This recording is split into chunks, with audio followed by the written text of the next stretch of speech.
What happened when a talk show host pushed Mark Zuckerberg too far? The answer shocked the world. Before we continue this story, let us know where you're watching from.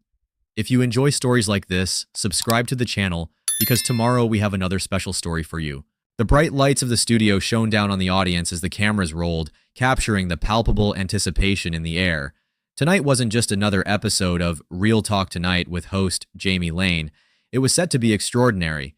Jamie, a sharp-tongued interviewer known for exposing his guests' vulnerabilities, teased the audience with his opening monologue. "Tonight we have a guest I never thought would step into this studio," he began, his voice dripping with intrigue. The crowd murmured, trying to guess the identity of the mysterious figure. Then, with deliberate theatrics, Jamie gestured to the stage. Out walked Mark Zuckerberg, his signature understated look, a navy blazer over a casual t-shirt, exuding quiet confidence. The room froze for a split second before erupting into a mixture of gasps and applause. No one had expected the tech mogul, notoriously private and controlled, to willingly sit in the hot seat on live television. As Mark settled into his chair, Jamie leaned forward, his grin sharp. "Well, Mark, welcome. Ready for some real talk?"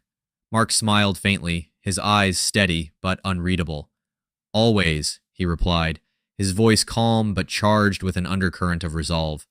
The stage was set, but no one could predict just how intense the night would become. Jamie started with what seemed like an easy question, easing into the interview. "Mark, you've had quite a journey. From a college dorm room to running one of the most influential tech companies in history. How does it feel to have such an impact on the world?" Mark leaned back slightly, his expression calm yet deliberate. "Impact is a double-edged sword," he said. "While it's rewarding to connect billions of people, it's also a tremendous responsibility. A responsibility I take seriously." The crowd nodded along, impressed by his humility.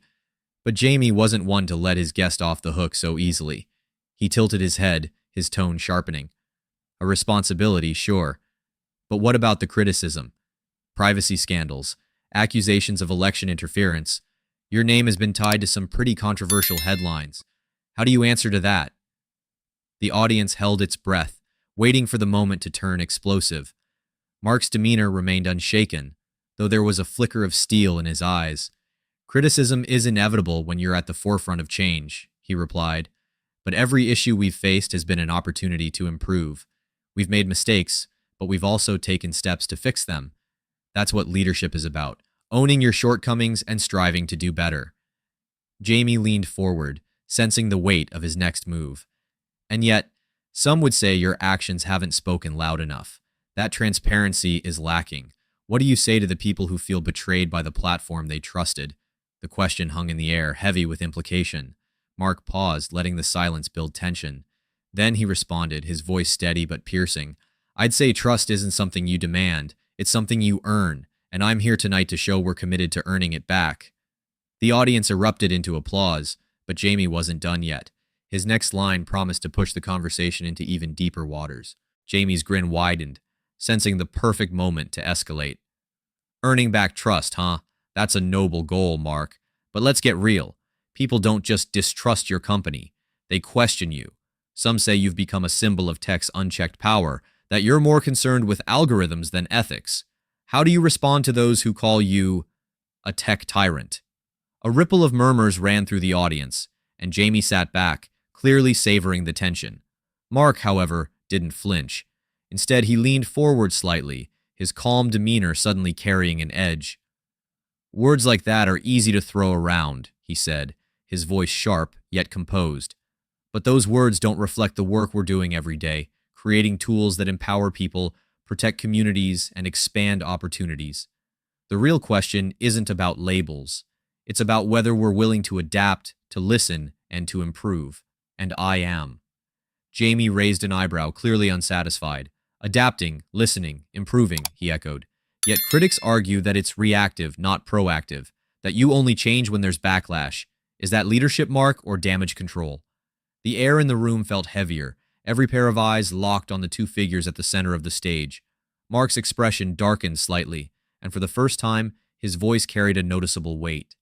"Leadership is about making tough decisions, Jamie. It's about navigating challenges and learning from them. If that looks like damage control to some, so be it. What matters is whether we're moving forward, not how we're labeled along the way. The crowd erupted in applause again, a mixture of admiration and surprise. Jamie chuckled lightly, as if conceding a minor round in their verbal sparring. Well played, he said, nodding. But let's not ignore the elephant in the room, shall we? Mark's eyes narrowed slightly, the challenge clear. Go ahead, he replied, his voice cool. Jamie's grin turned predatory. All right, here's the big one. Do you ever regret creating Facebook? Knowing what you know now, would you still do it? The question silenced the room, the weight of it hanging thickly in the air. For a moment, Mark didn't answer. Then he leaned back, exhaled, and delivered a response that left everyone stunned. Mark's silence stretched just long enough to make the audience lean in, hanging on his every move. Finally, he spoke, his voice steady but with a rawness that hadn't been present before. Do I regret creating Facebook? He repeated the question slowly, as if tasting the weight of it. No, I don't. But do I regret some of the ways it's been used? Absolutely. When you build something meant to bring people together and it ends up being used to divide them, that's not something you take lightly. The audience was transfixed, a collective hush filling the studio. Jamie saw an opportunity and pounced. So, if you don't regret creating it, what do you regret the most, Mark? The data breaches? The misinformation? The way it's affected politics? His voice carried a deliberate sharpness, like a scalpel aimed at the core of Mark's choices. Mark's expression shifted slightly, less guarded now, more personal. I regret not acting sooner, he said plainly. For a long time, I believed in the ideal that people, given the tools to connect, would naturally use them for good. I underestimated how much harm could come from bad actors, and that's on me. But what I don't regret, he added, his voice firm now, is learning from those mistakes and doing everything I can to make things better. That's the only way forward.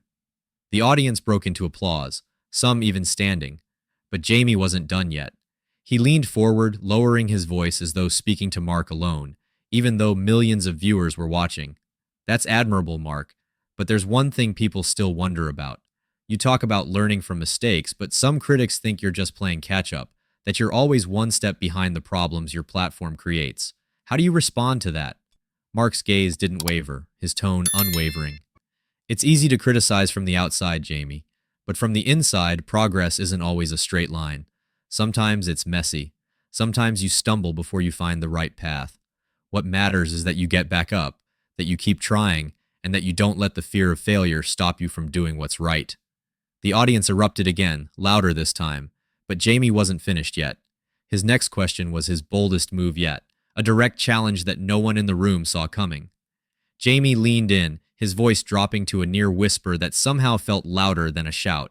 Mark, let's cut to the heart of it. You've faced lawsuits, government scrutiny, public outrage, and still, you're here defending your legacy. But there's one thing people are dying to know. Do you ever wish you could walk away, to leave it all behind and live a simpler life? The audience froze, the question hanging like a live wire. Mark's expression didn't change at first, but there was a flicker in his eyes, a moment of reflection that felt deeply human. Finally, he exhaled and leaned forward, his tone calm yet unflinchingly honest. There are days when it's tempting, he admitted, days when the weight of it all feels crushing. But then I think about what we've built, not just a company, but a platform that's changed lives, connected families, given people a voice. Walking away from that wouldn't be simpler. It would be giving up, and I don't give up. The audience erupted into thunderous applause, the energy in the room electric. Jamie, visibly taken aback, adjusted his posture as if to regroup. Fair enough, he said, his tone softer now, almost respectful. But tell me this, what's next for you? For Facebook? For the future? Mark smiled faintly, the tension in his face easing slightly. The future is about rebuilding trust, he said. It's about making the platform safer, smarter, and more inclusive. It's about learning from the past, but not being defined by it. And for me personally, it's about continuing to grow. Not just as a leader, but as a person. The audience roared again, some rising to their feet, clearly moved by his words. Jamie leaned back, his smirk replaced by a small, genuine smile. Well, Mark, you've given us a lot to think about tonight. Thanks for being here and for answering the tough questions. Mark nodded, his gaze sweeping over the crowd. Thanks for giving me the chance to, he replied simply. As the cameras panned to the cheering audience and the show faded to commercial, Mark sat back, exhaling deeply. The night wasn't easy, but it had been necessary. Behind the scenes, producers were already buzzing about the viral potential of the episode, while Jamie Lane, for once, seemed humbled by his guest. And as Mark left the studio, reporters bombarded him with questions, their voices rising above the clicking cameras. He paused briefly, his response succinct but impactful. "Tonight was about the truth. That's all I came here to share." By the next morning, clips of the interview dominated social media, sparking debates and discussions across the globe. Hashtags like Zuckerberg Speaks and Real Talk Mark trended for days. The interview wasn't just a media event, it was a cultural moment, one that would be analyzed and remembered for years. If you enjoyed this story, don't forget to like, comment, and subscribe for more captivating tales. Share your thoughts in the comments. What did you think of Mark's answers? Until next time, stay curious, stay inspired, and stay connected. See you soon.